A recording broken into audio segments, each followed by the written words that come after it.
देखिए आज प्रकाश के परावर्तन का दूसरा वीडियो जो है आपके सामने मिलेगा। तो सबसे पहले आज हम लोग समझने का प्रयास करेंगे प्रकाश का परावर्तन।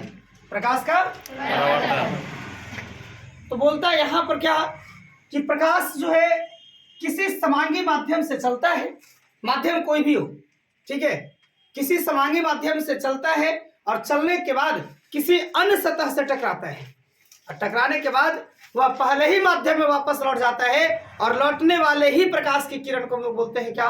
प्रकाश का परावर्तन। तो हम लोग पहले समझने का प्रयास करेंगे।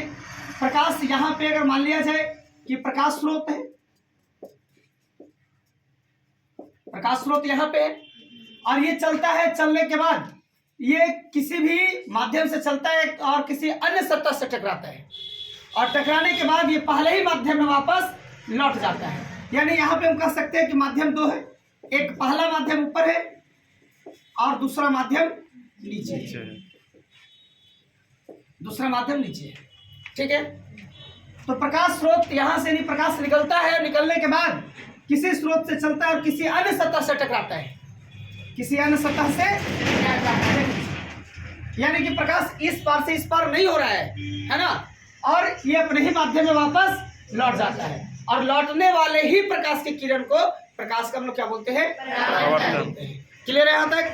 चलिए, अब ये कोई जरूरी नहीं एक ऊपर से ही आएगा, हम इसको ऐसे भी बना सकते हैं कि प्रकाश इधर से भेजेंगे तो ये प्रकाश स्रोत यहाँ से, प्रकाश स्रोत किसी भी माध्यम से चलता है, चलने के बाद किसी सतह से टकराता है और टकराने के बाद वह पहले ही माध्यम में वापस लौट जाता है। तो इधर से प्रकाश आ रहा है, इधर से लौट रहा है और लौटने वाले ही प्रकाश के इस घटना को हम प्रकाश का परावर्तन कहते हैं। क्लियर हो गया तक? लौटने वाले प्रकाश की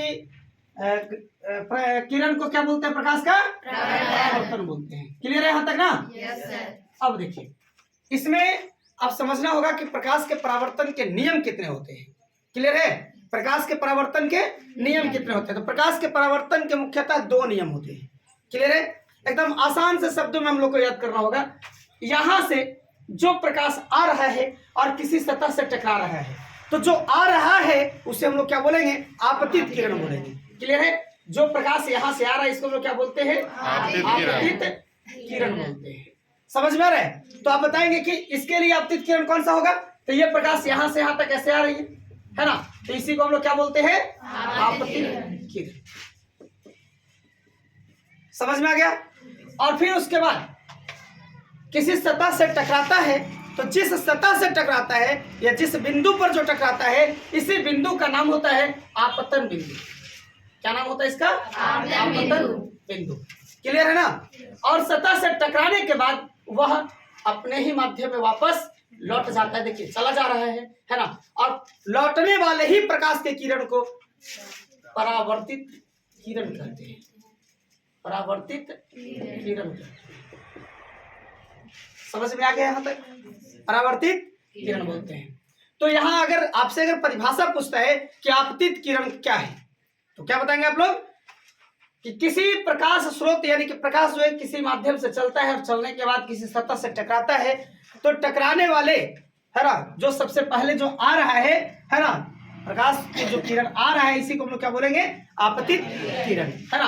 और जिस बिंदु पर टकराता है उसे हम लोग क्या बोलेंगे? आपतन बिंदु। क्लियर है यहाँ तक ना? और इस बिंदु से टकरा करके अपने ही माध्यम में वापस लौटने वाले किरण को क्या बोलते हैं? परावर्तित किरण। तीनों का परिभाषा क्लियर है यहाँ तक? कोई दिक्कत है तो बोलिएगा, नहीं ना? चलिए, अब हम लोग समझते हैं इसी आपतन बिंदु पर एक हम यहाँ से लंब खींच रहे हैं। क्या खींच रहे हैं? लंब खींच रहे हैं। तो जो आपतन बिंदु पर खींचे गए लंब होते हैं उससे हम लोग बोलते हैं अभिलंब। क्या बोलते हैं इसको? अभिलंब। अभिलंब बोलते हैं। समझ में आ रहा है? अब यहां से देखिए दूसरा का नियम, सॉरी पहला नियम पहले आपको यहाँ पे कंफर्म करवाते हैं। आपतित किरण, परावर्तित किरण तथा आपतन बिंदु पर डाला गया अभिलंब, समझ में आ रहा है ना? तीनों एक ही तल में होते हैं। समझ में आ रहा है ना? फिर से इसको समझिएगा। आपतित किरण, परावर्तित किरण तथा आपतन बिंदु पर खींचा गया अभिलंब, तीनों एक ही तल में होते हैं। अब दूसरा का चीज को हम लोग को समझना होगा, ठीक है ना। दूसरा का क्या है, यहां से पहले हम लोग समझते हैं कि आपतन कोण क्या है और परावर्तन कोण क्या है, ठीक है। यहाँ पे लिखेंगे क्या, आपतन कोण, इधर लिखेंगे क्या, परावर्तन कोण। आपतन कोण को आई से इंडिकेट किया जाता है, सूचित किया जाता है, जबकि परावर्तन कोण को आर से सूचित किया जाता है। तो आपतन कोण की परिभाषा पहले समझिएगा। आपतित किरण तथा अभिलंब के बीच जो बने कोण हैं, इसी कोण को हम लोग क्या बोलते हैं, आपतन कोण कहते हैं। क्लियर हो गया यहाँ तक। अब उसके बाद क्या है, परावर्तन कोण का परिभाषा। परावर्तित किरण तथा अभिलंब के बीच जो बने कोण हैं, इसी कोण को हम लोग क्या बोलते हैं, परावर्तन कोण। क्लियर है। तो इससे आपको दूसरा नियम याद होगा, कैसे कि आपतन कोण और परावर्तन कोण सदैव बराबर होते हैं। कितने होते हैं, बराबर होते हैं। यानी हम लिख सकते हैं कोण आई बराबर कोण आर लिख सकते हैं, कोई दिक्कत है। जैसे अगर आपको कभी कोई पूछ दे कि अगर कोई प्रकाश की किरण 60 डिग्री पे, कितना 60 डिग्री पे अगर आता है, अभिलंब से अगर जो कोण बनता है यहाँ पे 60 डिग्री पे अगर बनता है, तो बताएंगे कि परावर्तित किरण के बीच जो बना कोण परावर्तन कोण है, ये कितना डिग्री का बनेगा, 60 डिग्री। क्लियर हो गया यहाँ तक। कितना डिग्री बोलेंगे इसको, 60 डिग्री। अब निकलेगा कैसे, तो हम लोग बताएंगे ना कि कोण आई बराबर कोण आर, यानी कि प्रकाश के परावर्तन के दूसरे नियम से, आपतन कोण बराबर परावर्तन कोण है। अगर कोई प्रकाश की किरण 120 डिग्री पे आ रहा है, तो कितना डिग्री पर चला जाएगा, 120 डिग्री पे ही जाएगा वो, ठीक है। यहाँ तक किसी को और कोई दिक्कत है तो बोलिएगा। नहीं और यहाँ तक पूरा सबका पहले परिभाषा भी क्लियर हो गया है, किसी को कोई दिक्कत नहीं है। जैसे क्या है, पहले हम आपको क्या कौन से टॉपिक पढ़ाए हैं, प्रकाश का परावर्तन, समझ में ना। उसके बाद क्या, इसके दोनों नियम, है ना। और जो दोनों नियम था, इसमें हर एक चीज जो है आपको कंप्लीट करवा दिया गया है। कोई डाउट है तो बोलिए। नहीं है तो चलिए।